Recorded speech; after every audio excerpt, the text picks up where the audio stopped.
HMTV people! Look at this area, it's lovely. This is an old mental asylum. And have a look at that big tower there. Give it a tickle. This is beautiful. But what's happened here is it's been an old asylum that's been converted into residential, which is really nice, by the way.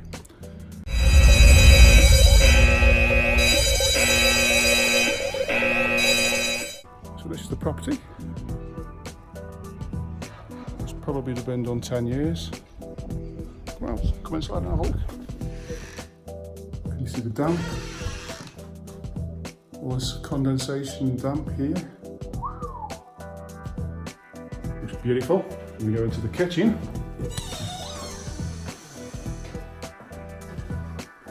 It's quite nice. No damp in the kitchen, the damp's okay. Have a look in the living room.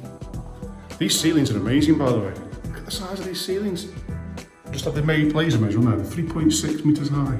But anyway, so have a look. There's a clue in the background of what might be the problem. And there, so we can see all these marks on the walls. So there's a clue there. Behind me, can you see above my head? It's not my spotty head, it's the wall. Lots of mould spores there. Another clue at the bathroom. Again, really big ceilings, but no mould. There's a clue there. Bathroom's nice. Again, no mould. Beautiful bathroom. Look at that, and the stairs. So there's a clue there. I said that the ceilings were 3.6 metres high.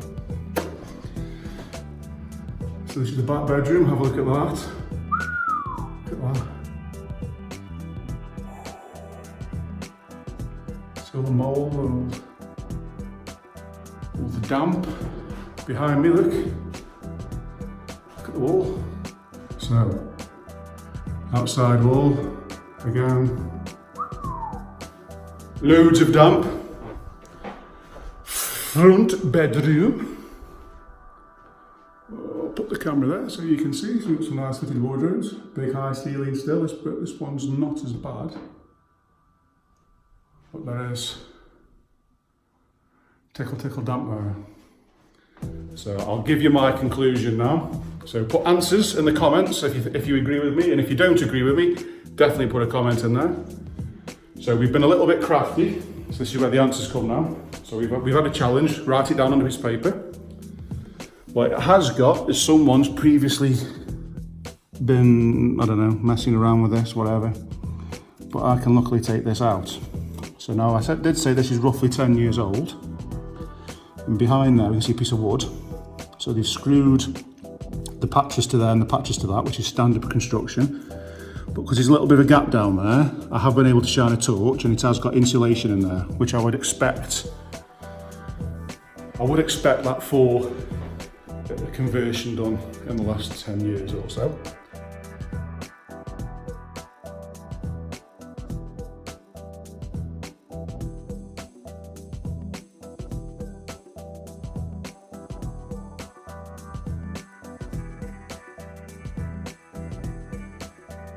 So I then went outside and had an inspection on the outside. Shall we go outside? I'll show you. Instead of just telling you, I'll show you.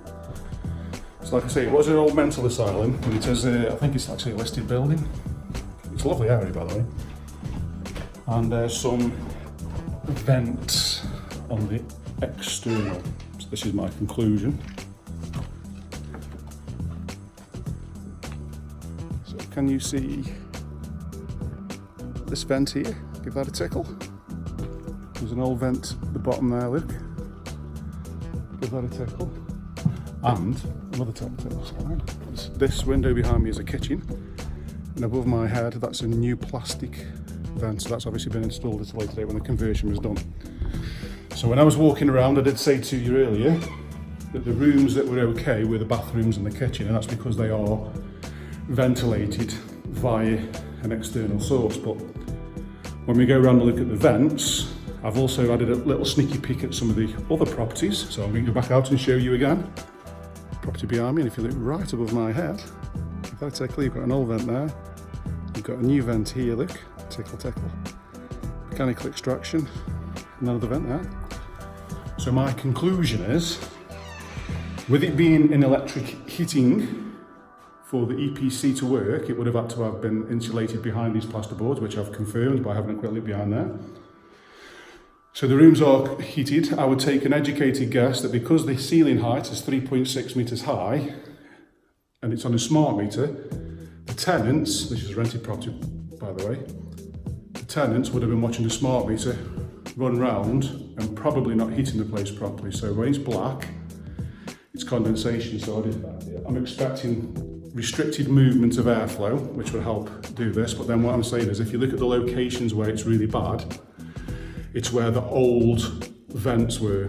So the old vents are letting cold air into the cavity, which is then creating a cold spot in these walls, these external walls, and therefore eventually penetrating through. So you've got the warm on the inside of the room, but then predominantly the heat rises to the top, but the warmth is inside the room. It's a big room. So I'm guessing the tenants have either turned the heater off, the cold air is coming through a vent, creating a cold spot inside the cavity, which is then creating condensation on the inside.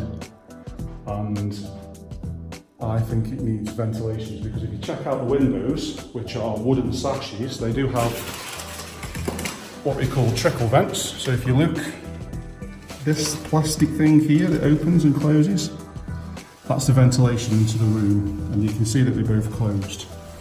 Now that's on every single window. So if you're a tenant that doesn't understand how to work, this is probably the scenario that they're turning the heating off because it's expensive to run.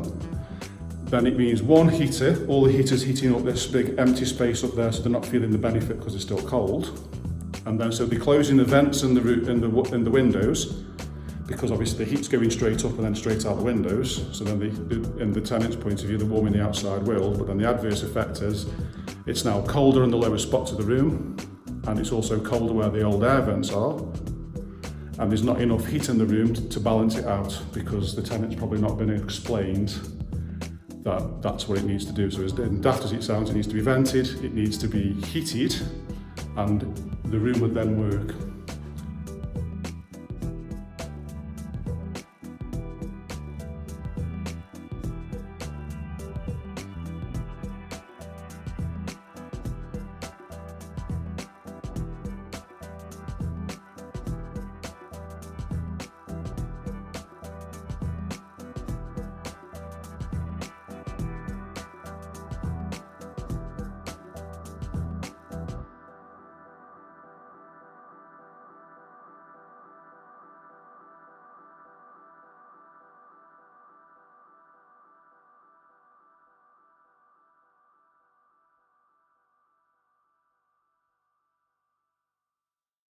So my recommendation for this landlord is going to be, put some more extraction in there, as in some vents, put some mould spray and clean all the mould off, and then repaint the place, and educate any further tenants in there that the heaters must be left on and kept to a certain temperature. And I think that will solve the problem. And if I'm wrong, or you think I'm wrong, comment and tell me why. And in the meantime, if you like the content, like, share and subscribe, people. HIM TV coming at you.